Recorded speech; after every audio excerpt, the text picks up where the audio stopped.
Good afternoon, I'm Raylene Ramsey. This is your afternoon news fix for Tuesday, the 14th of April.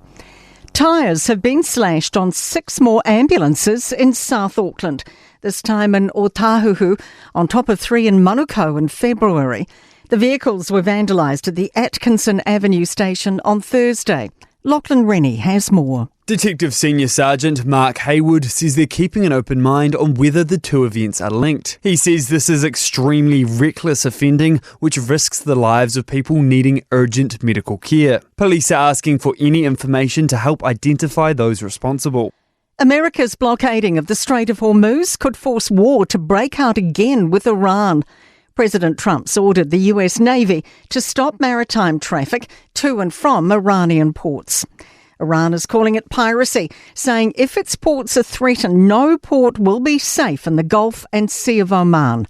BBC correspondent Frank Gardner says there are 2 big risks. One is that it drives up oil and gas prices yet again. And secondly, there is the risk that the ceasefire will simply collapse and full-scale war will break out again between the US and Iran. Fighting continues in southern Lebanon as Israel pushes on with its ground invasion.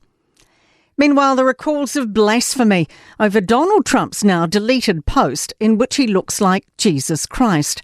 The AI-generated image has him robed in white with a red sash, flanked by eagles and flags, placing a glowing hand on a sick man's brow.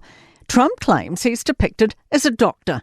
Auckland University history professor Peter Lynham disagrees. He's playing a role which looks a little bit like a very familiar picture of Jesus piloting through the storm that's been adapted.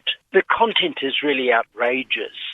The Mental Health Minister says a crisis recovery cafe has been a long time coming for his hometown in Christchurch. The Colombo Street facility is the latest one-stop shop for free wraparound support in a homey cafe-inspired setting rather than a clinical one. Mental Health Minister Matt Ducey says he first encountered the idea when he was in opposition. I came across a crisis recovery cafe in Palmerston North. I thought to myself, if I was ever in a position where I could support that change, then that's what I'd do.